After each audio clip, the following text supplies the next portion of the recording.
Are you actually lower, middle, or upper class, or are you just guessing? Most people have a general idea of where they think they stand financially, but that idea is usually shaped by what they see around them. The new Creta in the parking lot, the iPhone on EMI, or the personal loan funded Bali trip. The problem is, those signals can be extremely misleading because they don't show the full picture of income, savings. The truth is, there are a few simple financial metrics you need to know. These numbers instantly tell you where you really sit compared to everyone else. And once you look at them, it becomes very clear if you're ahead, average, or behind. What's surprising is that most people never check these numbers at all. Important benchmarks like income percentiles and savings rates are completely ignored, even though they give a far more accurate picture than lifestyle ever could. Today, we are ignoring the obsession with societal approval and looking at the hard data. This gives you a general benchmark for your overall financial position. In your 20s, you are fighting off student loans and starting out. But if your net worth is crossing 5 to 10 lakh rupees, you are ahead of the curve. For ages 35 to 44, this is where compounding should start kicking in.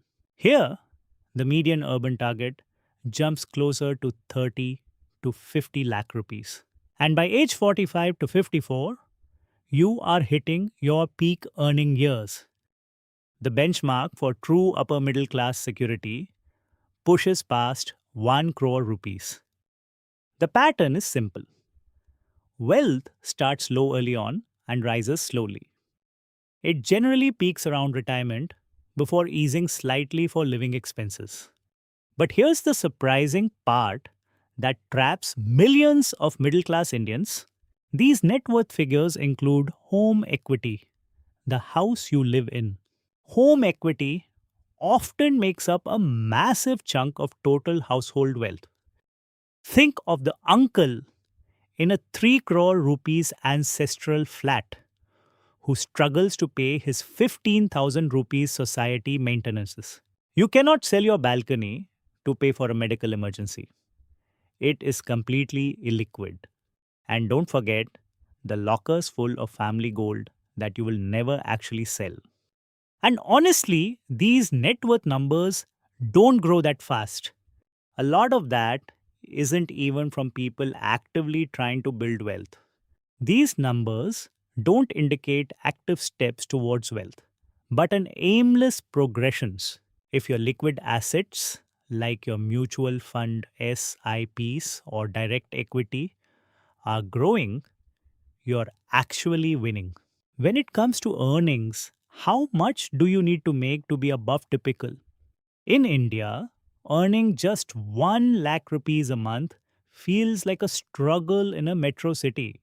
But according to ITR data, that places you in the top 3 to 5% of taxpayers. These numbers often surprise people because perception doesn't match reality.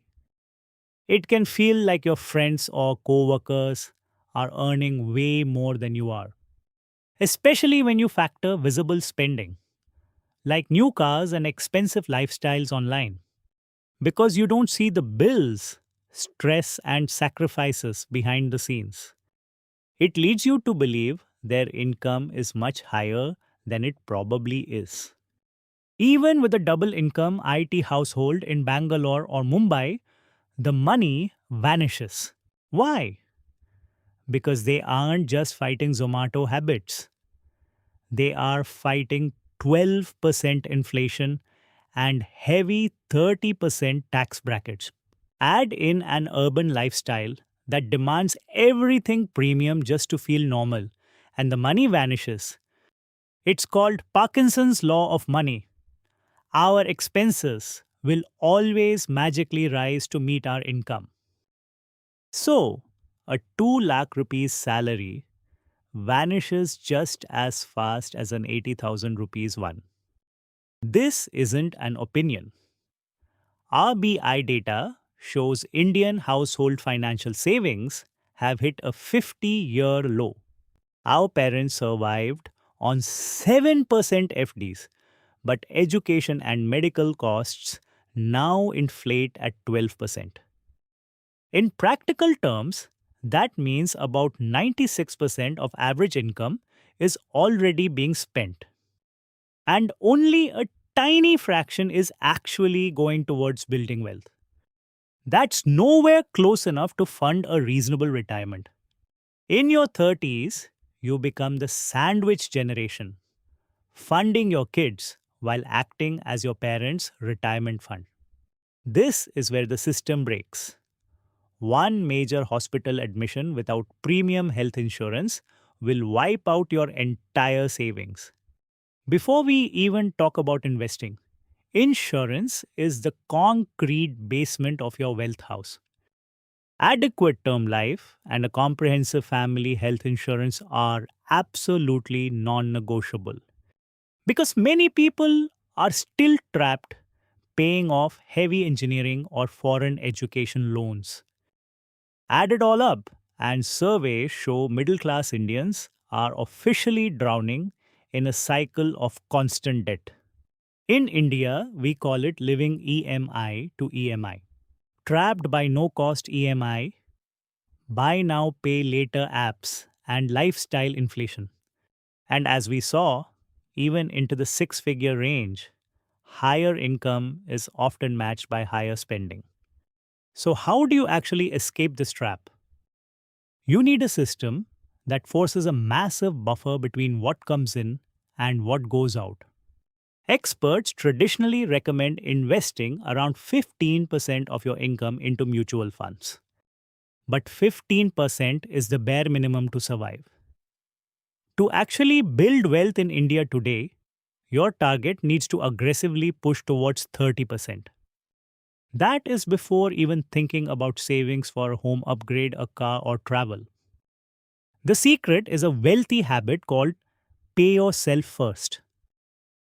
Before the EMI are paid, before the Zomato orders, SIPs are your ultimate anti EMI shields. If you're doing this systematically, you're operating way above most people. Combine this with your EPF, PPF, and NPS retirement accounts. And by your peak earning years in your 40s and 50s, the magic of compounding takes over. The point of all this data isn't to make you feel bad, but to replace societal assumptions with real financial benchmarks. A lot of people measure financial success by income or lifestyle. But true wealth is measured by how much money is actually left over. Being above average isn't about how much you earn. It's about your income far exceeding your spending and consistently converting that gap into compounding assets. In reality, if you are checking these numbers and taking your finances seriously, you're already going to be well ahead of most people. Remember those glowing doors? The true upper class isn't the guy with the new Creta on EMI. It's the person who sleeps peacefully because their liquid net worth generates more passive income than their expenses. What feels normal online is just a highly curated illusion. True wealth is quiet, it's boring, and it's built systematically. It's the buffer that lets you stand calmly when the economic storm hits. It's not trapped in ancestral flats or lockers of gold you can never sell. It's liquid, it's growing, and it's working for you while you sleep. If you've built this system, congratulations. You aren't just looking rich, you actually are. You have officially broken out of the middle class illusion. So, which path are you on? The EMI path or the SIP path? Tell me in the comments below and subscribe for more such informative videos.